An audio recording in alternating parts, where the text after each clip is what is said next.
जय हिंद. मी brigadier Hemant Mahajan E व्याख्यानमालेमध्ये आपलं स्वागत करतो. सर्वात प्रथम मी अखिल भारतीय विद्यार्थी परिषद पिंपरी चिंचवड यांचा आभारी आहे की आज त्यांनी मला इथे बोलवलं आणि आपल्या सगळ्यांशी एका अतिशय महत्त्वाच्या विषयावरती बोलण्याची संधी दिली, ज्याचं नाव आहे की चीन जे भारताच्या विरुद्ध आणि जगाच्या विरुद्ध जे जैविक युद्ध लढतो आहे, तर त्याचा मुकाबला आपला देश भारत कसं करतो आहे, एक नागरिक म्हणून आपण करायला काय पाहिजे, अशा वेगवेगळ्या पैलूंवरती आपण बोलू. माझ्या या सगळ्या बोलण्यामध्ये आपण 4 मोठे मुद्दे कव्हर करू.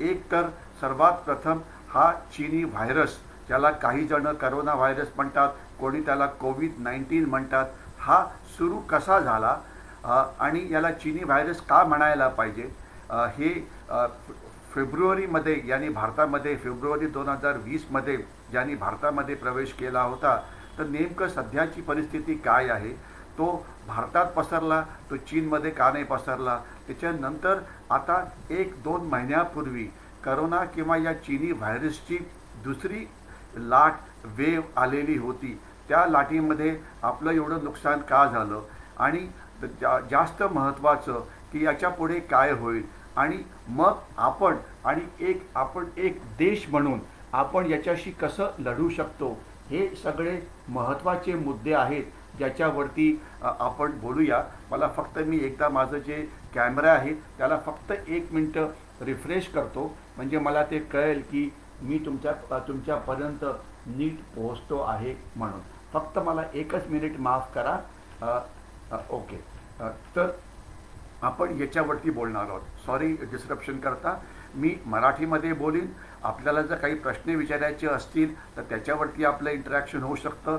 ते प्रश्न आपण मराठी, हिंदी, इंग्लिशमध्ये चॅट बॉक्समध्ये टाकू शकता, कारण याच्याविषयी सामान्य माणसाच्या मनामध्ये, मुलांच्या मनामध्ये, तरुणांच्या मनामध्ये अनेक प्रश्न हे असू शकतील.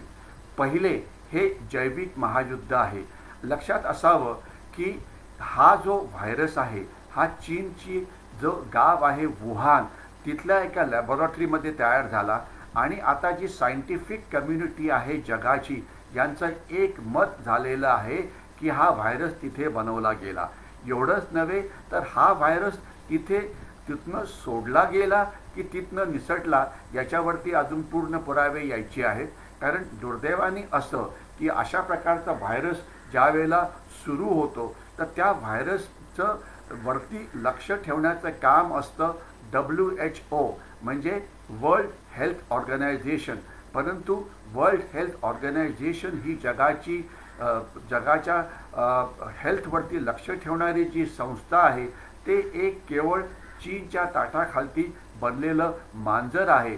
तर त्यांनी या व्हायरसविषयी माहिती जगाला सांगण्याच्या ऐवजी ते सगळं लपवण्याचा प्रयत्न केला, लपवलं. तर त्याच्यामुळे जगाचं प्रचंड नुकसान झालं. जगामध्ये 2 महायुद्ध झालेली आहेत, पहिलं महायुद्ध आणि दुसरं महायुद्ध. या दोघा महायुद्धात झालेलं जगाचं नुकसान जर आपण एकत्र केलं तर या जैविक महायुद्धामध्ये चीनने जगाचे त्याच्याहून जास्त नुकसान केले आहे. आता आपण जगाची काळजी कशाला करायची, आपण भारतामध्ये राहतो तर आपण फक्त भारताविषयी बोलूया. भारताने स्वतंत्र झाल्यानंतर अनेक युद्धांचा मुकाबला केला. 1947चं युद्ध जे आपण पाकिस्तानशी जवळजवळ 1 वर्ष लढलो काश्मीरमध्ये. त्याच्यानंतर 1962चं युद्ध जे आपण 4 आठवडे लढलो. 1965चं झालेलं युद्ध पाकिस्तानशी, ते आपण 3 आठवडे लढलो. 1971चं झालेलं युद्ध हे झालं हे जवळजवळ 2 ते 3 आठवडे. याच्याशिवाय कारगिलचं युद्ध हे आपण जवळजवळ 3 महिने लढलो. तर जेवढी युद्ध भारत लढलेला आहे 1947 सालापासून, आणि यामध्ये भारताचं जे नुकसान झालेलं आहे, आणि आता त्याच्यानंतर मग दहशतवाद सुरू झाला, अनेक गोष्टी भारतात हिंसाचाराच्या सुरू झाल्या. तर भारतामध्ये अंतर्गत किंवा बाह्य सुरक्षेचा जो पण म्हणजे इतिहास आहे, त्याचं सगळं जे नुकसान आहे, आपण जर ते एकत्र केलं तर यामध्ये झालेलं आपलं नुकसान त्याच्यापेक्षा जास्त आहे हे आपल्याला कळायला पाहिजे. तर याला पहिले काही जण जैविक दहशतवाद म्हणायचे. हा जैविक दहशतवाद नाही, हे एक बायोलॉजिकल महायुद्ध आहे. ज्या व्हायरसचं नाव WHO ठेवलं कोविड किंवा करोना, आणि दुर्दैवाने भारतात पण तसंच करायला लागले, याचं नाव ठेवायला पाहिजे चीनी व्हायरस. तर मला आपल्याला एक सर्वात पहिले विनंती करायची आहे की याला तुम्ही चीनी व्हायरस म्हणा, करोना, कोविड-19 हे असली नावं नको, कारण त्याचं खरं नाव आहे चीनी व्हायरस. फार तर याला जर दुसरं नाव द्यायचं असेल तर याला म्हणू शकतो की शी जिनपिंग व्हायरस, म्हणजे जे पंतप्रधान आहेत चायनाचे त्यांच्यामुळे सुरू झालेला व्हायरस आहे, किंवा वुहान व्हायरस किंवा चीनी व्हायरस जो शी जिनपिंगने सुरू केलेला आहे आणि जो जगामध्ये पसरलेला आहे. आता हा व्हायरस एक अतिशय विचित्र व्हायरस आहे. आपल्याला कळायला पाहिजे ज्यावेळेला हा व्हायरस सुरू झाला, सोडला गेला, तर तो व्हायरस चीनमध्ये नाही पसरला. चीनमध्ये अनेक मोठी शहरं आहेत. बीजिंग नावाचं शहर आहे, शांघाय नावाचं शहर आहे, ल्हासा आहे तिबेटमध्ये, तिथे नाही पसरला. कारण चीननी काय केलं, चीननी लॉकडाऊन सुरू केला आणि सगळं चीन बंद केलं. आणि चीनमध्ये जी आंतरराज्यीय वाहतूक विमानाची जी चीनमध्ये होती ती चीननी पूर्णपणे थांबवली. कारण लॉकडाऊनमध्ये आपल्याला कल्पना आहे, आपल्याला जर व्हायरसची जर लिंक तोडायची असेल तर अर्थातच आपल्याला ही जी हरकत आहे ती पूर्णपणे थांबवायला पाहिजे. परंतु त्याच वेळेला चीनची जी विमान वाहतूक बाकीच्या जगाशी सुरू होती ती मात्र अविरत सुरू होती. बिल्कुल मुझे जो वाहतूक थी जो विमान की वो भारत में रुक गई, करेक्शन वो चीन में रुक गई, लेकिन वो बाकी पूरी दुनिया में चलती रही. आणि होतं काय की चीनचे आज अक्षरशः जवळजवळ 8 ते 9 कोटी चीनी हे टुरिस्ट म्हणून जगामध्ये प्रवास करतात. चीनचा जगाशी प्रचंड व्यापार असतो, तर हजारो लाखो चीनी नागरिक हे जगामध्ये प्रवास करतात. याच्याशिवाय चीनी स्टुडंट्स येत जात असतात. तर हे सगळे येत जात राहिले, परंतु ती वाहतूक चीननी थांबवली नाही, मात्र आतली चीनची वाहतूक थांबवली. आणि एवढंच नव्हे तर याची चीननी खूप चांगली तयारी केली होती. त्यांनी काय केलं होतं की सगळ्या जगाला आपल्या पाशात घेतलं होतं आणि एक युरोपसारखा एक मोठा म्हणजे एक मोठा खंड, एक मोठा कॉन्टिनंट, त्याच्यामधले देश हे चीनच्या आहारी गेले होते. त्याचं मी तसं म्हटलं युरोपमध्ये हा कसा पसरला चीनी व्हायरस, त्याच्यात आपला पुष्कळ वेळ जाईल, परंतु मी फक्त आपल्याला एकच केस स्टडी म्हणून इटालीचं सांगतो. इटाली हा युरोपमधला एक मोठा देश आहे, अतिशय प्रगत आहे. यांची जी मेडिकल सिस्टीम आहे अत्याधुनिक आहे, श्रीमंत आहे, सगळं आहे. परंतु चीननी यांना पूर्णपणे आपल्या आर्थिक पाशामध्ये अडकवलेलं होतं. आणि ज्यावेळेला चीनी व्हायरस सुरू झाला तकरीबन नोव्हेंबर 2019मध्ये, त्याच्यानंतर थोडंसं बोलणं सुरू झालं. जानेवारी फेब्रुवारीपर्यंत लोकांना कळालं की ही मोठी महामारी होती, हा एक पॅन्डेमिक होता. परंतु त्याच्यानंतर युरोपसारख्या प्रगत महाखंडामध्ये एक हे सुरू झाली की हे वेस्टर्न मीडियानी सुरू केलेला अपप्रचार आहे. म्हणजे हे चीनी व्हायरस वगैरे सगळं खोटं आहे असं नाही. आणि इटालीच्या या देशाने एक मोहीम सुरू केली, त्याचं नाव होतं हग द चायनीज.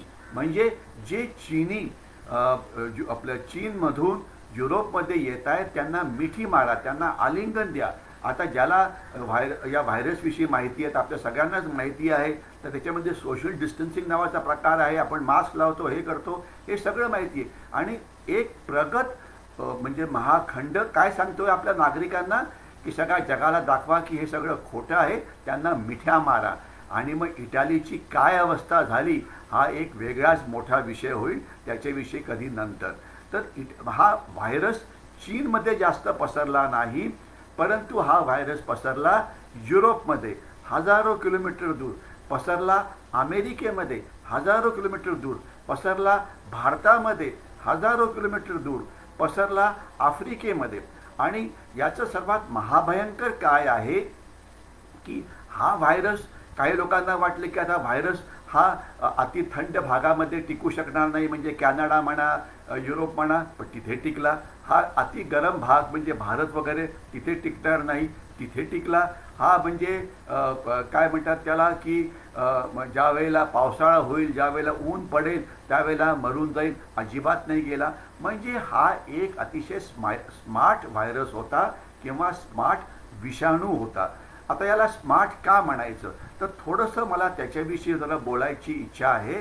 की असं मानलं जातं की एखादा व्हायरस ज्या वेळेला एखाद्या माणसावरती हल्ला करतो तर त्याचं काही वेळा म्युटेशन होतं. म्युटेशनचा अर्थ मराठीमध्ये होतो जनुकीय बदल. म्हणजे तो व्हायरस तुटतो, त्याचे 2 तुकडे, 3 तुकडे किंवा 4 तुकडे असे होतात. आणि असं मानलं जातं या व्हायरसची, जी तुटलेल्या व्हायरसची जी ताकद असते, ती ताकद जो ओरिजिनल व्हायरस आहे त्याच्यापेक्षा कमी होते, कारण त्याचे तुकडे झालेले असतात. परंतु हा व्हायरस म्हणजे जसं आपल्या पुराणामध्ये आहे, काही राक्षस त्यांचं रक्त जमिनीवरती पडलं की अजून जास्त राक्षस तयार व्हायचे आणि मग ते अजून जास्त ताकदवान असायचे, तसला काहीतरी प्रकार आहे. तुटलेल्या व्हायरसची किंवा ज्याला इंग्लिशमध्ये म्हणायचं म्युटेटेड व्हायरसची ताकद ही ओरिजिनल व्हायरसपेक्षा जास्त आहे आणि हा स्वतःला बदली करू शकतो. तर हा एक स्मार्ट व्हायरस आहे. आता स्मार्ट व्हायरस, या व्हायरसची ताकद वाढवण्याकडे आर्टिफिशियल इंटेलिजन्सचा वापर करण्यात आला का? हा व्हायरस सेल्फ लर्निंग आहे का? आपल्याला जर आर्टिफिशियल इंटेलिजन्सविषयी माहिती असेल, त्याच्यामध्ये एक प्रकार असतो मशीन लर्निंग म्हणून. म्हणजे मशीन स्वतः माणसासारखा विचार करू शकतं आणि मग ते वेगवेगळ्या प्रसंगाला स्वतः तोंड देतं, स्वतःची ताकद शिकून वाढवतं. तर तसा हा स्मार्ट व्हायरस असावा असं हे समोर येतं आहे. तर आता हा भारतामध्ये आला, त्याच्यामध्ये भारतामध्ये त्याची पहिली जी लाट आली त्याचा आपण चांगल्या पद्धतीने मुकाबला केला आणि आपण म्हणजे मग अनेक गोष्टी केल्या, काही लॉकडाऊन केलं, काही हे सुरू केलं आणि जानेवारी 2021 म्हणजे यावर्षी एक असं हे सुरू झालं की भारताने अतिशय चांगल्या पद्धतीने त्याचा मुकाबला केला आहे. कारण भारतीयांनी चांगलं काम केलं. आपण नियम जे सरकारने दिले होते ते बाय अँड लार्ज फॉलो केले. अनेक संस्थांनी चांगली कामं केली आणि ज्याच्यामुळे भारत एक सगळ्या जगासमोर एक चांगलं उदाहरण म्हणून पुढे आला की इथे आपले जे मेडिकोज आहेत, म्हणजे डॉक्टर्स आहेत, नर्सेस आहेत, पॅरामेडिकल स्टाफ आहे, या सगळ्यांनी चांगलं काम केलं आणि याच्यावरती कंट्रोल खूप चांगला झाला आणि आपला जो मृत्यूचा रेट होता तो जगामध्ये अतिशय कमी होता. लक्षात असावं, भारत एक 130 कोटी लोकसंख्येचा देश आहे. युरोपची लोकसंख्या 80 कोटीच्या आसपास आहे.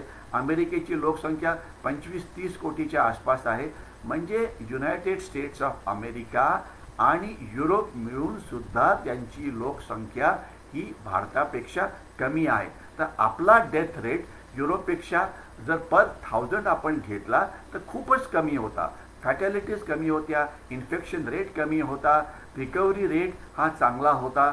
तर त्याच्यामुळे जानेवारीनंतर भारतामध्ये एक डिस्कशन सुरू झालं की आता आपल्या अर्थव्यवस्थेला जो एक मोठा धोका पोचला होता, तर तो धोका आता आपण अर्थव्यवस्था कशी पुढे आणायची, कारण त्याच्यामुळे जे आपल्या लोकांना जो त्रास होत होता तो कमी होईल आणि पुन्हा एकदा आपण एक चांगली अर्थव्यवस्था म्हणून पुढे होऊ. आणि मग वेगवेगळे पॅकेजेस जाहीर करण्यात आले, आत्मनिर्भर भारत आणि पुष्कळशे स्टिम्युलसेस जाहीर करण्यात आले. मी त्याच्यात जास्त जात नाही. आणि एवढंच नव्हे तर 15 जानेवारीला भारत एक असा पहिला देश होता की ज्यांनी व्हॅक्सिनेशन सुरू केलं.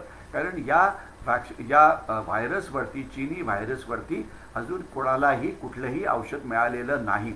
आपण ज्यांना हा व्हायरस झाला होता, जे हॉस्पिटलमध्ये गेले होते, त्यांची जर आपण औषधं चेक केली तर आपल्याला दिसतं की 90% औषधं ही केवळ मल्टीव्हिटॅमिन्स आहे. Vitamin A, B, C, D वगैरे जी काय असतील ती, म्हणजे ही व्हिटॅमिन्स आहेत आणि केवळ 10% जी आहेत ती अँटीव्हायरल आहे. म्हणजे आपल्याला जर व्हायरल ताप आला, जो कधी पावसाळ्यामध्ये येतो, कधी हिवाळ्यामध्ये येतो, तर त्यावेळेला जी अँटीव्हायरल ड्रग दिली जातात ती आहे.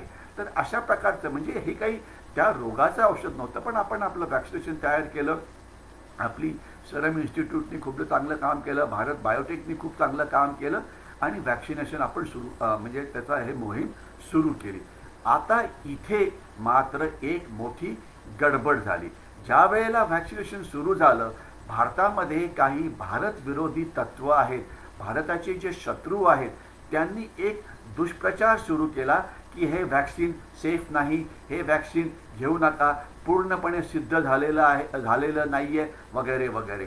आणि मग अशी परिस्थिती निर्माण झाली की जे शिकलेली मंडळी असतात, पहिले ठरलं होतं जे फ्रंटलाईन वर्कर्स आहेत त्यांना हे वॅक्सिन पहिले द्यायचं, म्हणजे डॉक्टर्स आहेत, नर्सेस आहेत, पॅरामेडिक स्टाफ आहे, ज्यांना या धोक्याला रोज सामोरं जावं लागतं, की जो एक अतिशय चांगला निर्णय होता. परंतु तेच घ्यायला तयार नव्हते आणि 30-40% लोकांनी सांगितलं की आम्ही ते वॅक्सिन घेणार नाही, कारण आमचा या वॅक्सिनवरती भरोसा नाही. कारण भारताच्या मीडियामध्ये अतिशय भारत विरोधी तत्वांनी एक दुष्प्रचार सुरू केला. इंग्लिश वर्तमानपत्रामध्ये, मराठी वर्तमानपत्रामध्ये, हिंदी न्यूज़पेपर्स के अंदर कि ये जो वायरस है, ये जो वैक्सीन है, ये सेफ नहीं है, इसे लेना नहीं चाहिए. आणि याच्यामध्ये काही राजकीय पक्ष, आपण त्याची तुम्हाला आकडेवारी पण देऊ शकतो की राजकीय पक्ष 1, त्यांचे जे स्पोक्समन असतात, म्हणजे त्यांचे जे प्रतिनिधी असतात की जे मीडियाचं ब्रीफिंग करतात, त्यांची स्टेटमेंट्स आज रेकॉर्डेड अवेलेबल आहेत की हे वॅक्सिन घेऊ नका. अनेकांनी म्हटलं की पहिले हे वॅक्सिन पंतप्रधानांना घेऊ दे आणि ते जर जिवंत राहिले तरच आम्ही घेऊ. म्हणजे इतका दुष्प्रचार या वॅक्सिनच्या विरुद्ध झाला की आपण पहिला महिना, दीड महिना नुसता या वर्तमानपत्रामध्ये हे अर्धवट तज्ज्ञ जे होते त्यांनी केलेल्या दुष्प्रचारामुळे सामान्य नागरिक हे घाबरले, सामान्य डॉक्टर हे घाबरले. त्यांना कळायला पाहिजे की कुठलंही वॅक्सिन ज्यावेळेला सरकार आणतं तर त्यावेळेला त्या तज्ज्ञांचं मत घेऊन ते आणलेलं असतं. असं नसतं की मनात आलं की हे वॅक्सिन द्या तर द्या, तसं नसतं. की एक ICMR नावाची आपली संस्था, Indian council of medical research, त्यांनी हे पास केलेलं वॅक्सिन आहे आणि त्यानंतरच हे सगळं सुरू होतं. परंतु दुष्प्रचाराची लाट एवढी भयंकर होती की हे कोणी घ्यायलाच तयार नव्हतं. मग ज्यावेळेला ते वॅक्सिन आपण इतर देशात द्यायला सुरुवात केली तर त्याच्यानंतर मग लोकांचा विश्वास बसायला लागला. मग नंतर ते सुरू झालं आणि नेमकं याच वेळेला या चीनी व्हायरसची दुसरी लाट सुरू झाली. फेब्रुवारी 15-20च्या पुढे एक्झॅक्ट डेट आपल्याला हे करता येईल. आणि अचानक त्याचा प्रभाव इतका वाढला की त्याच्यामुळे नंतर मग त्याचा इन्फेक्शन रेट वाढला. आपल्याकडे असलेले जे हॉस्पिटलमध्ये बेड्स आहेत ती कमी पडायला लागली, ऑक्सिजन वगैरे कमी पडायला लागला. आणि मग दुसरा एक दुष्प्रचार सुरू झाला आपल्या वर्तमानपत्रामध्ये की अरे ऑक्सिजन नाही, अरे बेड्स नाही, अरे औषधं नाही, अरे लोक मरत आहेत, ज्याला म्हणायचं डिझास्टर टुरिझम. म्हणजे अनेक भारतीयांनी आंतरराष्ट्रीय मीडियामध्ये फोटो पाठवायला सुरुवात केली स्मशानभूमीची.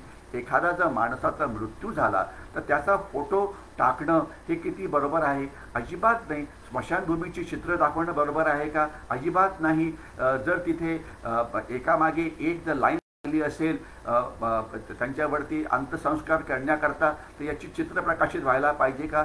पण काही भारतीयांनी ही फोटोज इंटरनेटवरती टाकले. तिथे रेट तयार होता की $100 तुम्हाला स्मशानभूमीची फोटो इकडचा तिकडचा. आता स्मशानभूमी हा काही माझा बोलण्याचा विषय नाही, परंतु एक आपल्याला मी सांगू इच्छितो की स्मशानभूमीची जी कॅपॅसिटी असते ती कशा प्रकारे केली जाते. तर जो नॉर्मल मृत्यूचा रेट असतो त्याच्याप्रमाणे की किती लोक जातात त्याप्रमाणे किती लोकांना तिथे आपल्याला अंत्यसंस्कार करायची वेळ येईल वगैरे. आणि आजकाल जशी शहरं वाढतात, शहरामध्ये स्मशानभूमीची संख्या जर वाढवायची म्हटली तर त्याला जागाच मिळत नाही, कारण कोणालाही आपल्याजवळ स्मशानभूमी यावी असं वाटत नाही. आता आपण वाटत असतो की ज्या ठिकाणी म्हणजे ज्या आपल्या बहुतेक सगळ्या स्मशानभूमी सध्या गावाच्या आत आहेत असणारच त्या, तर त्याच्या आजूबाजूचे लोक कंप्लेंट करतायत की नाही या स्मशानभूमीवर आम्हाला त्रास होतो आहे वगैरे वगैरे. त्यांचे आपल्याला त्रास समजू शकतो. परंतु ज्या वेळेला असं हे होतं तर त्याच्यामुळे म्हणजे वेटिंग पिरियड वाढणारच. जेवढी स्मशानभूमी आपल्याकडे उपलब्ध नाही, एवढी बरियल ग्राउंड्स म्हणजे जिथे काही धर्मामध्ये त्यांना बरी केलं जातं तेवढे जागा उपलब्ध नाही आहे, मग त्यांना नदीकाठी वाळूमध्ये गाडण्यात आलं आणि मग त्याच्यानंतर एकदम नदीचा म्हणजे पाण्यामध्ये ते वाहून गेले आणि मग गंगेमध्ये काही दिसायला लागलं. तर हे जे अशा प्रकारे सुरू झालं, आपल्याला तर कल्पना असेल की ज्यावेळेला पहिली लाट करोनाची किंवा या चायनीज व्हायरसची सुरू होती त्यावेळेला कधी आपण ऑक्सिजन नावाचं नाव कधी ऐकलं होतं का? त्यावेळेला कधी ऑक्सिजन कॉन्सन्ट्रेटरचं नाव कधी आपण ऐकलं होतं का? त्यावेळेला आपण प्लाझ्मा थेरपीचं नाव कधी ऐकलं होतं का? त्यावेळेला आपण बेड्स कमी पडतात हे नाव ऐकलं होतं का? परंतु नंतर एक अशी भीती निर्माण झाली, लोकांना वाटलं की मला जर आपला हा चायनीज व्हायरस झाला तर मला हॉस्पिटलमध्ये ॲडमिशन मिळायलाच पाहिजे. परंतु तसं नाही. आज आपण बघाल तर जे आता आयसोलेशन सुरू होतं आहे तर ते सगळं 90% पेशंट हे घरी राहून बरे होत आहेत, कारण त्याला फक्त आराम करायचा, आयसोलेट करायचं आणि जी थोडीफार व्हिटॅमिन सी आणि ह्याचे जे औषधं दिली जातात ती फक्त घ्यायची, एवढंच करावं लागतं. फक्त ज्या वेळेला ऑक्सिजन आपला एका पर्टिक्युलर लेवलच्या खालती जातो तर त्याच्या वेळेला ऑक्सिजनचं हे होतं म्हणजे. परंतु नंतर मग ऑक्सिजनचं होर्डिंग सुरू झालं, ऑक्सिजन लोकांनी आपलं लपवायला सुरुवात केली, ब्लॅक मार्केटिंग करायला सुरुवात केली. परंतु त्यावेळेला आपली जी जगाचं आपण जे चांगले संबंध निर्माण केले होते त्याचा उपयोग झाला आणि आता ऑक्सिजन वगैरे सगळं आलेलं आहे, बेड्स अवेलेबल आहेत, सगळं अवेलेबल आहे. आणि याच्यात तुम्हाला मला एक गोष्ट मी आपल्याला सांगू इच्छितो की मी एक मोठ्या वर्तमानपत्राचं नाव घेतो, समजा टाइम्स ऑफ इंडिया वगैरे. त्याच्यामध्ये बातमी आली एका दिवशी, मला वाटतं ही एक 6 किंवा 7 दिवसापूर्वी आलेली बातमी होती. त्याच्यामध्ये आलं होतं की मोठ्या ह्याच्यामध्ये की गेले म्हणजे 7 दिवस आता जो पेशंटचा जो रेट आहे, नवीन इन्फेक्शन, मृत्यूचा रेट, ॲडमिशनचा रेट हा आता कमी होतो आहे. परंतु त्याच्या आधी 7 दिवस मात्र असे भडकाऊ बातम्या सगळ्या वर्तमानपत्रामध्ये, टी व्ही चॅनलमध्ये येत होत्या की एक माहितीचा दहशतवाद हा सुरू केला. टी व्ही चॅनल्सनी, वर्तमानपत्रांनी लोकांना घाबरवून टाकलं की अरे बाप रे काय झालं. अर्थात म्हणजे चांगली पॉझिटिव्ह बातमी द्यायच्याऐवजी त्यांनी इतक्या निगेटिव्ह बातम्या सुरू करायला सुरुवात केली की लोक हे घाबरून गेले की त्यांना वाटलं की करोना झाला किंवा चायनीज व्हायरस झाला की मी मरणार. अजिबात नाही. 1%, 1.5% सुद्धा रेट नाही याचा, अनलेस तुमच्याकडे काही इतर काही तुम्हाला रोगराई आहे तर गोष्ट वेगळी म्हणजे. परंतु हा काही एवढा मोठा धोकेदायक रोग नाही आहे. आणि आज या काळामध्ये इतर रोगराईने जाणाऱ्यांची संख्या ही जास्त आहे हे आपल्याला आजसुद्धा माहिती पाहिजे. तर म्हणजे एक दहशतवाद सुरू झाला आणि याला आम्ही म्हणतो इन्फोडेमिक. म्हणजे याला पॅन्डेमिक म्हणजे करोना किंवा चायनीज व्हायरसचा पॅन्डेमिक म्हटलं जातं, म्हणजे महामारी की ज्याच्यामुळे अचानक इतके लोक इन्फेक्ट झाले की आपली जी मेडिकल सिस्टीम आहे ती कमी पडायला लागली. त्याच्यात काही डाऊट नाही आहे, कारण एवढी कधी आपण कॅज्युलिटी जेवढं लोक आजारी पडतील हे कधी आपण याच्या आधी म्हणजे अनुभवलेलं नाही आहे. तर त्याला पॅन्डेमिक म्हटलं जातं किंवा मराठीमध्ये महामारी. ठीक आहे. तर तसंच एक प्रकार सुरू झाला इन्फोडेमिक, म्हणजे दुष्प्रचाराची महामारी. म्हणजे काय, प्रिंट मीडियामध्ये तथाकथित तज्ज्ञांनी लेख लिहायला सुरुवात केली. त्याला इतकं वाढवलं की असं वाटलं की तुम्हाला या महामारीशिवाय दुसरी कुठली बातमीच नाही. मी नुसती माहितीचा पूर, दुष्प्रचाराचा पूर की आता हे खराब होतं, आता ते खराब होतं, ऑक्सिजन मिळत नाही, हे मिळत नाही. वर्तमानपत्रांनी बातमी द्यायला पाहिजे होती की ऑक्सिजन कुठे मिळतो आहे, कुठल्या हॉस्पिटलमध्ये जागा आहे, कुठे तुम्हाला जास्त चांगला फायदा होईल, तुम्हाला काय करता येईल. तर त्याच्याऐवजी म्हणजे इन्फोडेमिक जो सुरू झाला ही माहिती सगळी चुकीची माहिती, सगळं अशी दुष्प्रचाराची माहिती इतकी सुरू झाली की याच्यामुळे एक सामान्य नागरिक हा घाबरून गेला. आणि मग नंतर दुसरा काय प्रकार सुरू झाला. आता सगळेजण म्हणतात की आम्हाला आता व्हॅक्सिन पाहिजे. अरे पहिले लोक व्हॅक्सिन घ्यायला तयार नव्हते आणि आता व्हॅक्सिन सेंटरमध्ये आपला लंब्या लाईन्स लागायला सुरुवात झाली. ठीक आहे.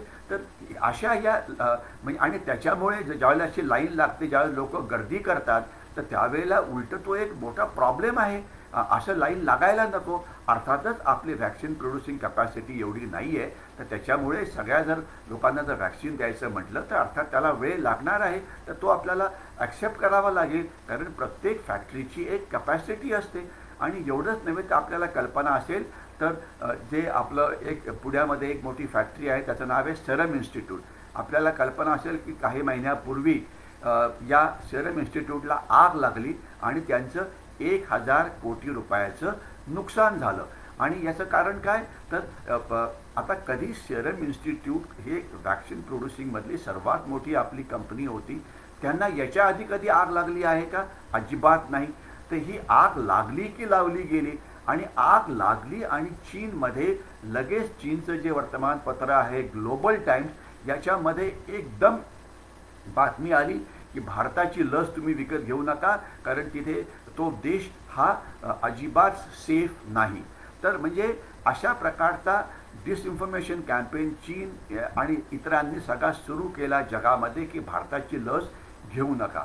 आणि म्हणजे बघा की पहिले लस घेऊ नका म्हणून प्रॉब्लेम सुरू होता, आणि नंतर आता लस कमी का पडते म्हणून हे सगळं सुरू झालं. तर राजकीय पक्ष, NGOज, वर्तमानपत्र यांची आकडेवारी आपल्याला दिसून येते की वर्तमानपत्र मराठीचं एक याच्यामध्ये 200हून जास्त आर्टिकल्स आले की हा जो हे आहे म्हणजे वॅक्सिन आहे हे सेफ नाही. TV चॅनल 100हून जास्त वेळा म्हणण्यात आलं की हे वॅक्सिन सेफ नाही. काही संस्था त्यांनी 100 वेळा म्हटलं की हे वॅक्सिन सेफ नाही. मग राजकीय पक्ष त्यांचे जे स्पोक्समन असतात, त्यांचे जे बोलणारे असतात, त्यांचे रेकॉर्डेड हे अवेलेबल आहे की हे सेफ नाही. आणि आता उलटं की आम्हाला हे पाहिजे, आणि मग सगळ्यांकडे एक भारतामध्ये एक पद्धत आहे की आम्हाला सगळं फ्री पाहिजे. अरे फ्री काय, ज्याला अफोर्ड करू शकतो त्यांनी त्याचे पैसे द्यावेत का? माझ्याकडे आहेत पैसे, जे खूप गरीब असतील त्यांची गोष्ट वेगळी. आपण देशाकडे काय कुबेराचा खजाना लागलेला आहे का? तर आजची परिस्थिती अशी आहे की आता आपल्याकडे ऑक्सिजनची काही कमी नाही आहे. आपल्याकडे आपण याच्यावरती चांगला मुकाबला केला आहे, आपला रिकव्हरी रेट चांगला आहे, हे चांगलं आहे. परंतु याच्यात महत्त्वाचं असं आहे की आपल्याला ही जी डिसिप्लिन आहे, ही जी शिस्त आहे, अनेक दिवस येऊ शकेल. आता होतं काय की एकदा हे जे वर्ल्ड हेल्थ ऑर्गनायझेशन किंवा हे जे सगळे ICMR वगैरे जे लोक आहेत, यांना दुसरी लाट केव्हा येईल हे कधी सांगता नव्हतं. ते आपल्याकडे सुद्धा ICMRला याचा अंदाज आलेला नव्हता की ते कसं होईल. आता मात्र हे जे काही आपली डॉक्टर मंडळी आहेत, ज्याला तज्ज्ञ म्हणायची, ते म्हणतात त्याचा तिसरी लाट पण येऊ शकते. म्हणजे आता यांची अवस्था जसं म्हणायचं की इंटेलिजन्स ब्युरोसारखी झालेली आहे. इंटेलिजन्स ब्युरो दहशतवादी हल्ला होईल अशी म्हणजे वर्षांमधनं 250-300 वेळा वॉर्निंग द्यायची, आणि कुठलाही दहशतवादी हल्ला हा होत नव्हता. तर आता घाबरून तिसरी लाट येणार, तिसरी लाट म्हणून घाबरून टाकायला सुरुवात झालेली आहे. अरे नाही, म्हणजे लाट येईल की नाही याविषयी बोलण्याकरता मी तज्ज्ञ नाही, परंतु एक आपण देश म्हणून नक्कीच याच्याकरता तयार आहोत. परंतु महत्त्वाचं काय, सरकार आणि याच्यामध्ये 1000 वेळा सांगितलं जातं, राज्य सरकार आहे, आपलं त्याला काय म्हणायचं, केंद्रीय सरकार आहे, काळजी काय घ्यायला पाहिजे, सोशल डिस्टन्सिंग आहे, मास्क लावायला पाहिजे, स्वतःची इम्युनिटी वाढवायला पाहिजे, ब्रिदिंग म्हणजे प्राणायाम करायला पाहिजे, याच्याविषयी माहिती ही भरपूर अवेलेबल आहे. आणि आज मी आपल्याला अजून एक चांगली बातमी देऊ इच्छितो. ही बातमी झालेली आहे की DRDO म्हणजे डिफेन्स रिसर्च डेव्हलपमेंट ऑर्गनायझेशन, जी भारतीय सैन्याची एक सायंटिफिक ऑर्गनायझेशन आहे, त्यांनी याच्यावरती एक ड्रग तयार केला आहे, एक त्यांनी औषध तयार केलेलं आहे, ज्या औषधामुळे आपण याला थांबवू शकतो. आज अनेक आयुर्वेदिक अनेक अशी औषधं आहेत की ज्याच्यामुळे आपली इम्युनिटी ही वाढवू शकतात. तर मला वाटतं की याच्यावरती 100% इफेक्टिव्ह औषध यायला थोडासा वेळ लागू शकतो, परंतु आज आपण एक देश म्हणून पुष्कळ केले आणि DRDOनी हे औषध आणलेलं आहे, जे आता थोड्या वेळामध्ये भारतामध्ये उपलब्ध होणार आहे.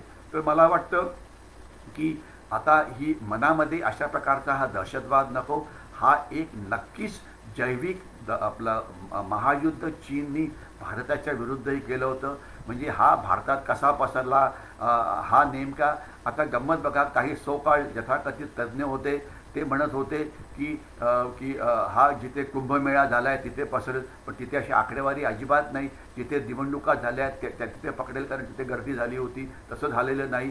उलट्या ज्या प्रदेशामध्ये ना कुंभमेळा होता ना त्याला म्हणायचं की निवडणुका होत्या तिथे मात्र पसरतो आहे.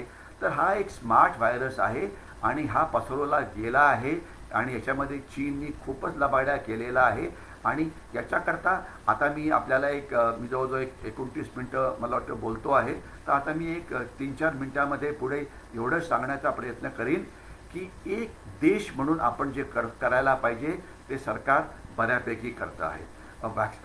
वॅक्सिन ज्या वेळेला उपलब्ध होईल त्यावेळेला आपण घ्यायला पाहिजे.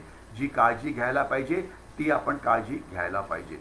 परंतु त्याची एक दहशतवाद तो निर्माण होऊ देऊ नका की याच्यामुळे आम्हाला काहीच करता येणार नाही, आम्ही पूर्णपणे हतबल आहोत. नाही, आपण याला चांगल्यापैकी तोंड दिलेलं आहे.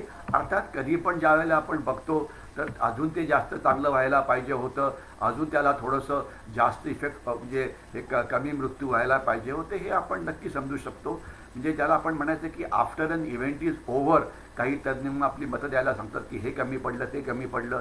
लक्षात ठेवा, काही दिवसापूर्वी प्लाझ्मा नावाचा एक प्रकार सुरू होता. आता क्लिअर आलेलं आहे की प्लाझ्माची काही गरज नाही, हे आता आपलं ICMR म्हणतं आहे. तर त्याला म्हणायचं इन्स्टंट रिसर्च, की ज्या वेळेला एक महामारी येते तर त्याच्यावरती रिसर्च करून त्याला लगेच उत्तर द्यायचं. तर त्याच्यामध्ये आपली ही जी म्हणजे संस्था ज्या आहेत त्या नक्कीच कमी पडलेल्या आहे. तर त्याच्यात आपण तो रिसर्च पटकन प्रत्येक हॉस्पिटलमध्ये त्याचा रिसर्च व्हायला पाहिजे होता. कुठलं औषध जास्त चांगलं, कुठलं हे आहे. तर हे जे आहे ती सिस्टीम, कारण ही जी महामारी जी आहे चीनी व्हायरसची, याच्या पुढे सुद्धा या लॅबॉरेटरीमध्ये चीनने अनेक व्हायरस तयार करून ठेवले आहेत. याच्या पुढे सुद्धा येऊ शकतात. तर म्हणून मला वाटतं की आपण म्हणजे एका लंब्या लढाईकरता तयार राहायला पाहिजे. आणि आत्ता जरी व्हायरस संपलं म्हणजे त्याची जरी ती लाट जरी ओसरलेली असेल तरी आता आपण इतर क्षेत्रांमध्ये प्रगती करायला पाहिजे, ज्यामध्ये आपण इन्व्हॉल्व असू त्याच्यामध्ये आपण चांगलं काम करायला पाहिजे. विद्यार्थी असाल तर अभ्यास करा, शिक्षक असाल तर चांगलं काम करा, शेतकरी असाल तर चांगलं पीक तयार करा, कॉर्पोरेट वर्ल्डमध्ये असाल तर तुमची याची एफिशियन्सी वाढवा. म्हणजे प्रत्येक भारतीयांनी आता प्रत्येक क्षेत्रामध्ये वर्ल्ड क्लास बनण्याची गरज आहे. काळजी काय घ्यायला पाहिजे हे आपल्याला 100 वेळा सांगितलेलं, तर ती काळजी घेत राहावी. त्याच्यामुळे आपल्याला अशा प्रकारचा प्रॉब्लेम होणार नाही. स्वतःची इम्युनिटी म्हणजे रोगप्रतिकार क्षमता वाढवावी. लसूण खावं, त्याच्यामध्ये अद्रक म्हणजे आलं खावं, हळद आहे, काही होमिओपॅथिक गोष्टी आहेत, काही अनेक गोष्टी आहेत की ज्याला आपलं जे आयुष मंत्रालय आहे, मी रिपीट करतो, आयुष मंत्रालय म्हणजे भारताचं आरोग्य मंत्रालय यांनी काही रेकमेंड केलेली म्हणजे च्यवनप्राश आहे, काही काढे आहेत, काही हे आहेत, ते जरूर घ्यावे. ते कारण त्याच्यामुळे आपली प्रतिकार क्षमता जी आहे ती नक्कीच वाढते. परंतु घाबरून जायचं काही कारण नाही. आपण त्याला बऱ्यापैकी त्याला तोंड दिलेलं आहे. अर्थात अजून जास्त व्हायला पाहिजे होतं, मृत्यू थोडे कमी व्हायला पाहिजे होते, हे आपण सगळे समजू शकता. परंतु इथे मी स्वतःचं माझं एक पर्सनल एक्झाम्पल सांगू इच्छितो. खरं मी माझ्याविषयी स्वतः कधी पर्सनल गोष्टी कधी बोलत नाही. माझी आई, मी रिपीट करतो, माझी आई जी 96 वर्षाची आहे, तिला 6 महिन्यापूर्वी हा चीनी व्हायरस झाला होता. पण आम्ही तिला घरी तिच्यावरती उपचार करून ती आता अगदी ठणठणीत आहे. तो अर्थात आमच्या कुटुंबाकरता एक डिफिकल्ट वेळ होता, परंतु माझा भाऊ, मी यांनी आणि अर्थातच आमच्या बायका यांनी खूपच चांगलं काम केलं. तर हा काय फार मोठा हे असं नाही. काळजी जरूर घ्यावी, परंतु याच्यावरती आपल्याला मात करता येते, याच्यामध्ये कोणाच्याही मनामध्ये काहीही शंका नसावी. हा चीनी व्हायरस आहे. तर मला आता मी 2-3 गोष्टी बोलून माझं बोलणं थांबवीन आणि मग काही प्रश्न असतील तर थोडेसे प्रश्न मी घेण्याचा प्रयत्न करीन. पहिले एक तर मला वाटतं की मी जे म्हटलं की हा चीनी व्हायरस याला म्हणा, याला करोना किंवा कोविड-19 म्हणू नका. दुसरं दुर्दैव असं की आज आपल्याकडे अनेक असे भारतीय आहेत, मीडियामध्ये म्हणा किंवा याच्यामध्ये, त्यांना मी गिधाडं म्हणतो, व्हल्चर्स म्हणायचं. याला व्हल्चर्सचे कामं करतात. आणि मला व्हल्चर्सवरनं आठवलं की आपल्याला म्हणजे काही वर्षापूर्वी एक चित्र मोठं प्रसिद्ध झालं होतं. आफ्रिकेतला एक देश सुदान, तिथे एक मोठा प्रचंड दुष्काळ पडलेला होता आणि तिथे एक अतिशय खंगलेली मुलगी ती अक्षरशः मरायला टेकलेली होती आणि एका जवळच्या झाडावरती एक गिधाड बसलं होतं की ते फक्त वाट पाहत होते ही केव्हा मृत्युमुखी पडणार आणि मग त्यानंतर तिला मी खाणार. आणि एका फोटोग्राफरनी तिचा फोटो काढला, ठीक आहे ना. आणि या फोटोग्राफरला म्हणजे सर्वात मोठं अवॉर्ड, ज्याला पुलिट्झर अवॉर्ड असतात, ते देण्यात आलं. ते चित्र, तो फोटो त्या वर्षीचा सर्वात गाजलेला फोटोग्राफ होता, ठीक आहे ना. तर त्याला ज्याला अवॉर्ड मिळालं, या जर्नलिस्टला, त्याचं मी नाव माझ्या लक्षात नाही आहे, एक अमेरिकन जर्नलिस्ट होता. आणि मग त्याच्यानंतर एका टी व्हीवरती इंटरव्ह्यू चालला होता. तर इंटरव्ह्यूत एक टेलिफोन कॉल आला. तर त्यांनी विचारलं की हे सांगा की त्या मुलीचं नंतर काय झालं. त्या प्रश्न विचारला गेला, ज्याचा टी व्हीवरती या जर्नलिस्टचा इंटरव्ह्यू चालला होता, ज्यांनी हा फोटोग्राफ काढला होता. तो म्हणाला की मला माहिती नाही, कारण मी लगेच हा फोटो देण्याकरता तिथनं लगेच निघालो आणि तर म्हणून मला तिचं काय झालं ते माहिती नाही. मग दुसरा प्रश्न विचारला गेला की तिथे किती गिधाडं होती, तिथे किती व्हल्चर्स होते, वहाँ पे कितने व्हल्चर्स थे, ठीक आहे, कितने व्हल्चर्स थे, कितनी गिधाडे थी, हाऊ मेनी व्हल्चर्स वेअर देअर. त्यांनी सांगितलं की तिथे एक गिधाड होतं, ते झाडावरती बसलं होतं. तर तिकडनं सांगितलं झालं की नहीं, वहाँ पे एक वल्चर नहीं था, वहाँ पे दो वल्चर थे, एक पेड़ पे बैठा था और एक फोटोग्राफ ले रहा था. तिथे दोन गिधाडं होती, एक झाडावरती बसलं होतं आणि एक फोटोग्राफ काढत होतं. आणि म्हणजे तिथे गिधाडं दोन होती. ज्यावेळेला त्या फोटोग्राफरने ते ऐकलं, त्याला एकदम शॉक बसला की अरे, म्हणजे ते दुसरं गिधाड मी होतो. आणि नंतर to cut the long story short, त्या फोटोग्राफरनी, ज्याला जगाचं सर्वात मोठं अवॉर्ड मिळालं होतं, त्यांनी नंतर आत्महत्या केली. रिपीट करतो, 3 महिन्यानंतर त्यांनी आत्महत्या केली. आज आमच्या मीडियामध्ये आमच्याकडे अशी अनेक गिधाडं आहेत की यांनी असे फोटोग्राफ काढले, असे त्यांनी स्मशानभूमीची चित्र पोचवली की जिथे चित्र अशा प्रकारच्या बातम्या दिल्या. अरे, स्मशानभूमीच्या बातम्या, त्याचे फोटोग्राफ, त्यांच्या नागरिकांचा ज्यांचं कुटुंब गेलं आहे त्यांचा इंटरव्ह्यू, असं कधी द्यायचा असतो का? हे सगळं व्हल्चर टेरर म्हणजे हे टुरिझम झालं. तर हे सगळे लोक यांचं करायला काय पाहिजे, हे सगळं तुम्ही बघा, टी व्ही चॅनलचे फुटेजेस बघा, तुम्ही आपल्या वर्तमानपत्राच्या बातम्या बघा, त्यात तुम्हाला हे दिसेल. तर यांचं करायला काय पाहिजे, यांच्यावरती खरं तर सोशल बॉयकॉट टाकायला पाहिजे की यांनी लोकांना कसं घाबरवलं. त्या फॅमिलीचा ज्यांचा इन्सल्ट झाला, त्यांची कुटुंबाचं म्हणजे कोणी माणूस गेला, ते एक वेगळाच प्रश्न आहे. तर हे जे व्हल्चर्स आपल्या देशामध्ये आहेत, गिधाडं आहेत, त्यांचं काय. तर मला वाटतं यांनी स्वतःहून एक शिक्षा घ्यायला पाहिजे की आता मी एक चूक केली, अशा प्रकारच्या बातम्या दिल्या, अशा प्रकारचं हे केलं, आता मी हे जे म्हणजे हा जो चायनीज व्हायरस आहे त्या रुग्णालयात जाऊन काम करीन, एक स्वयंसेवक म्हणून काम करीन आणि या लोकांना बरं होण्यामध्ये काम करीन. कारण जर तुम्ही ज्यावेळेस म्हणजे दुसऱ्या जगात जाल, ज्यावेळेस तुम्हाला ईश्वर भेटेल, तर तो तुम्हाला नक्कीच म्हणेल की अरे, तुम्ही हे काय काम केलं, तुम्हाला मी नरकात पाठवतो. तर जर तुम्हाला स्वर्गात जायचं असेल तर मला वाटतं की तुम्ही आता जी चूक केली, व्हल्चर टेररिझम म्हणजे व्हल्चर न्यूजेस देऊन, गिधाडाच्या बातम्या देऊन, मृत्यूच्या बातम्या देऊन, खराब बातम्या पसरवून, लोकांना घाबरून, तर स्वतःला शिक्षा द्या की आता मी समाजाची एक सेवा करीन, ज्याच्यामुळे जर ही जी दुसरी लाट संपलेली आहे, आता कधी तिसरी लाट आली तर त्याच्यात सर्वात जास्त स्वयंसेवा मी करीन. याच्याशिवाय ही जी वर्तमानपत्र आहे यांनी पण सोशल काम करायलाच पाहिजे. हे टी व्ही चॅनल्स आहेत की ज्याच्यामुळे समाजाचा जर पुन्हा काही झालं तर ते कमी करण्यात आपल्याला हे मिळेल. ते राजकीय पक्ष असो, त्यांचे स्पोक्समन असो, या संस्था असो, काही सो कॉल्ड तज्ज्ञांनी अशा प्रकारे लिहिलं, तर यांना एकच उपाय आहे, त्यांनी स्वतःहून जाऊन सेवा करायला पाहिजे, ज्याच्यामुळे याचा जी इंटेन्सिटी, याची जी रोगराई आहे ती कमी करण्यामध्ये आपल्याला मदत होईल. दुसरा मुद्दा जो असा की आपण आपल्या भागातल्या जी इमर्जन्सी सर्व्हिसेस आहे त्याची माहिती जवळ ठेवा. चुकून जर काही प्रॉब्लेम झाला तर आपण इतर आजूबाजूच्या लोकांना मदत करू शकू.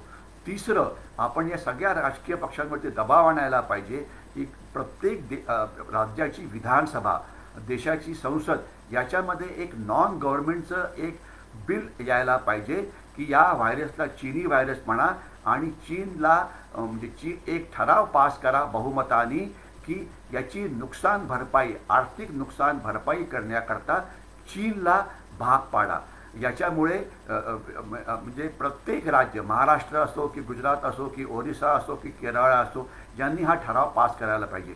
मी तर एवढंच म्हणेन की एवढ्या सगळ्या ज्या महानगरपालिका आहे, मुंबई आहे, ठाणे डोंबिवली आहे, पुणे आहे, या सगळ्यांनी ठराव पास करायला पाहिजे की चीननी जे आमचं नुकसान झालेलं आहे आमच्या सगळ्या अर्थव्यवस्थेचं याची भरपाई आम्हाला करून द्यायलाच पाहिजे. याच्यामुळे काय निर्माण होईल तर याच्यामुळे आपलं बघून जगाला कळेल की अरे हो भारत जर करू शकतो तर आम्ही का करू शकत नाही. लक्षात ठेवा, ज्यावेळेला आपण 350 चीनी ॲप्स बॅन केली तर आपलं बघून अमेरिकेने केली, आपलं बघून युरोपनी केली. तर आता तसं व्हायला पाहिजे की सगळ्या जगाने चीनवरती दबाव टाकायला पाहिजे की आमचं आर्थिक नुकसान तुम्ही भरून द्या.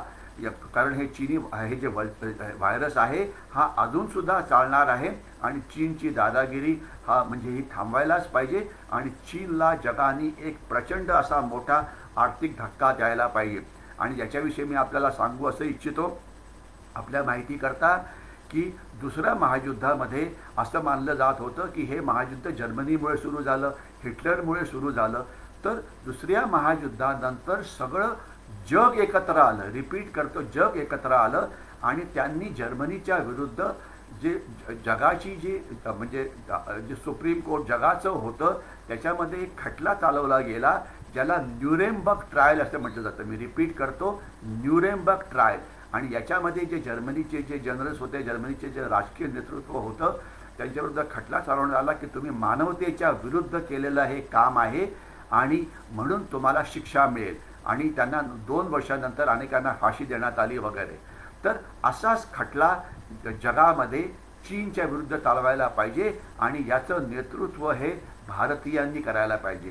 दुर्दैवाने होतं काय की भारतीय एकमेकाशी भांडण्यामध्ये इतके गुंतलेले आहेत की ते फक्त एकमेकाच्या उखाळा पाखाळ्या काढत राहतील. त्यांना सांगायला पाहिजे नाही, तुम्ही तुमचा कुठलं राजकीय पक्ष, तुम्ही कुठली संस्था, तुम्ही कुठला धर्म, कुठली जात हे सगळं विसरा. तुम्ही भारतीय आहात आणि एक भारतीय म्हणून चीनला आपण धडा शिकवणं हे गरजेचं आहे आणि ते आपण करू शकतो. आणि जर भारताने केलं तर जगसुद्धा ते करेल. अशा प्रकारची न्यूरेमबर्ग ट्रायल चीनची जगाच्या जागतिक कोर्टमध्ये व्हायला पाहिजे. तर एवढं बोलून मला वाटतं की हे आजचा जो माझा विषय आहे त्याच्यावरती बोलणं थांबवतो. मी आपल्याला एवढंच सांगू इच्छितो की हा विषय मोठा आहे. मी थोडं आपल्याला सांगण्याचा प्रयत्न केला. आपल्याला त्याच्याविषयी जर जास्त माहिती पाहिजे असेल तर म्हणजे आपण नुसतं माझं नाव घातलं यूट्यूबवरती तर तिथे त्याच्यावरती अक्षरशः म्हणजे 100हून जास्त फिल्म्स यूट्यूबवरती अवेलेबल आहेत. वेगवेगळ्या प्रकारच्या लढाया चालू असतात चीनच्या विरुद्ध. तर त्याच्याविषयी आपल्याला माहितीही मिळू शकते. तर आपण जरूर त्याला फॉलो करा. आता मी काही प्रश्न घेण्याचा प्रयत्न करतो. इकडे रिस्पॉन्स मला खूप चांगला दिसतो आहे. आदित्य विक्रम सिंह चौहान जी जय हिंद बोल रहे हैं, आपको जय हिंद. प्रणय सिंह जी जय हिंद बोल रहे हैं. अशोक सैनी जय हिंद बोल रहे हैं. ऋतिक देशपांडे जय हिंद बोल रहे हैं. प्रतीक नजरकर नमस्ते म्हणतात आहे. आप सबको मेरा निवेदन है, जय हिंद वगैरह बोलना बहुत अच्छा है, भारत माता की जय बोलना अच्छा है, लेकिन हमारे आज की ज़रूरत है केवल जय हिंद बोलने से काम नहीं होगा. हमें एक कृतिशील नागरिक बनना पड़ेगा. देश के लिए मैं क्या कर सकता हूँ, करने के लिए बहुत चीज़ें हैं, तो कुछ करो. अगर आप कार्रवाई करेंगे केवल बातचीत करना छोड़ के तो ज़्यादा अच्छा होगा. यानी कि लोगों का पब्लिक एजुकेशन है. आज का जो ये लेक्चर है ये एक पब्लिक एजुकेशन है. याच्यामध्ये मैं ये नहीं बोल सकता कि मैं कोई बहुत बड़ा एक्सपर्ट हूँ, लेकिन लोगों के पास ये बोलने की ज़रूरत है कि ऑक्सीजन कहाँ मिलेगा, ये कहाँ मिलेगा, वो कहाँ मिलेगा. आप जिस क्षेत्र में काम कर रहे हो वहाँ पे और अच्छा काम कैसे कर सकते. विद्यार्थी है, आप अच्छा कैसे पढ़ाई कर सकते हैं. शिक्षक है तो कैसे ये कर सकते हैं. तो म्हणजे कृतिशील नागरिक ही काळाची गरज आहे. नुसतं छत्रपती शिवाजी महाराज की जय, जय हिंद ते म्हणणं अर्थातच चांगलं आहे, त्यात काय डाऊट नाही, परंतु कृतिशील तर ते करा. ऋत्विक देशपांडे जय हिंद म्हणतायत. प्रतीक नजरकरजी नमस्ते, नजरकरजी जय हिंद बोलतायत. अथर्व देवकरजी, अनंत लाटेजी, नवनीत चाटेजी सगळे जय हिंद म्हणतात. सगळं हे गौरव वलुचकरजी, चिराग मोडक, बहुत अच्छा ये है. एक प्रणय सिंह ने एक सवाल पूछा है, भविष्य में बायो वेपन का युद्ध लड़ने के लिए हमें राष्ट्रीय नीति की ज़रूरत है, क्या बता सकते हैं कि भारत किस प्रकार से इस पे काम कर रहा है? देखो, बायोलॉजिकल वॉर जो है इसके ऊपर जब मैं फ़ौज में 1973 में गया तो बायोलॉजिकल वॉर कैसे लड़ते हैं इसके ऊपर जिसे बोलते हैं NBC policy, nuclear biological chemical policy, वो तैयार है, सिर्फ उसकी इम्प्लीमेंटेशन करने की ज़रूरत है। तो बायोलॉजिकल वॉर लड़ने के लिए क्या क्या हमने वैक्सीन कैसे बनाने चाहिए, कंट्रोल कैसे करना चाहिए, एक इसमें मैं एक थोड़ा सा विषयांतर हो जाएगा। दुर्दैव की बात यह है, भारतीय सेना जो है इसे बायोलॉजिकल वॉरफेयर के बारे में बताया गया है। पूना में आप, अगर आप पूना के हैं और आप कुछ लोग पिंपरी चिंचवड़ के हैं, आप पिंपरी चिंचवड़ में ही दापोली में एक हमारी इंस्टीट्यूशन है, उसका नाम है कॉलेज ऑफ मिलिट्री इंजीनियरिंग। आपने नाम सुना होगा, कॉलेज ऑफ मिलिट्री इंजीनियरिंग। वहाँ पे बायोलॉजिकल वॉरफेयर के ऊपर एक फैकल्टी है भैया। क्या करना चाहिए, तो करना क्या चाहिए हमें पता है, सिर्फ हमने कार्रवाई नहीं की। और मला असं वाटतं की जो भारतीय सेना का जो इसमें योगदान रहा हुआ है काफ़ी और बढ़ाने की ज़रूरत थी, क्योंकि भारतीय सेना इस विषय के ऊपर काफ़ी कुछ करती है और एक डिसिप्लिन फौज है। तो शायद हमने हमारी NCC का उपयोग पूरा नहीं किया, हमारे जो होमगार्ड थे इनका उपयोग हम और ज़्यादा अच्छा कर सकते थे, डिसिप्लिन ज़्यादा अच्छे करने के लिए वगैरह। तो ये गलती थोड़ी हमारी उस पर कमी पड़ गई, तो वो कर सकते थे। तो एक ऋतुजा कुलकर्णी पूछ रही है कि आगे वाली जनरेशन को अपेक्षित स्थिति में एक्टिव रहने के लिए डिफेंस स्ट्रेटेजिक स्टडीज़ ये स्कूल में सिखाना चाहिए। ऋतुजा जी, मैं आपसे बिल्कुल सहमत हूँ। और आज मेरा विषय मुझे अशोक जी ने बताया था बायोलॉजिकल, तो इसलिए मैंने बायोलॉजिकल के ऊपर बोला है। इसके बाद कभी मौका मिलेगा तो जिसे बोलते हैं हाइब्रिड वॉर, चाइना हमारे खिलाफ अभी 365 डेज एक लड़ाई लड़ रहा है।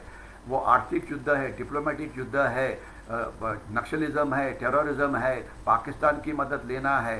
तो ये युद्ध चल रहा है जिसे हम हाइब्रिड वॉर बोलते हैं, जिसे हम ग्रे जोन वॉर बोलते हैं। और ये हमारे घर में घुसा हुआ है, आपके लैपटॉप में, आपके मोबाइल में। तो इसके ऊपर बहुत ज़्यादा पब्लिक एज्युकेशन की ज़रूरत आहे। आणि तुम्हाला एखाद्या कल्पना असायला पाहिजे, याच्यावरती मी खूप बोलतो आहे। मी आपल्याला यूट्यूबविषयी माझ्या बोललो होतो, तुम्ही नुसतं घाला ब्रिग हेमंत महाजन YSM यूट्यूबवरती जा, तर या विषयावरती मी खूप बोललेलो आहे।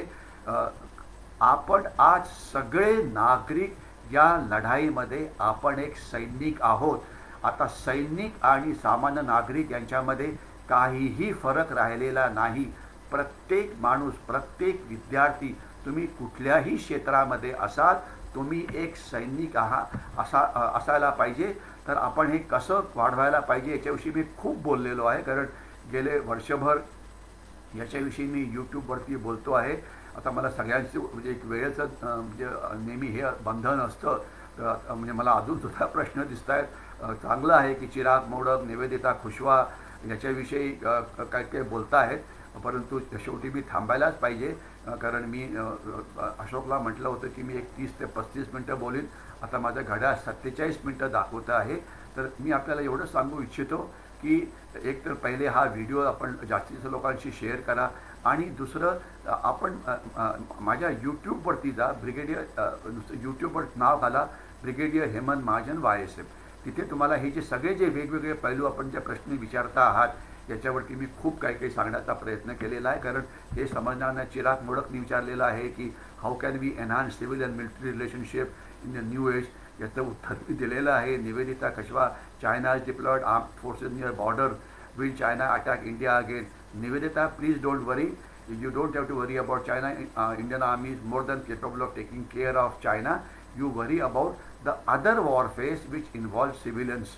ते जास्त इम्पॉर्टंट है। मनोज जी जय श्री राम बोल रहे हैं, प्रिया कुमावत जय हिंद बोल रहे हैं, मनुष लाटकर चौहान, तिसरी लाट किती भयंकर असू शकते।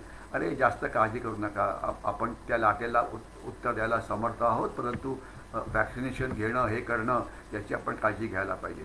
तर मला वाटतं हे मी आपल्या सगळ्यांचा आभारी आहे।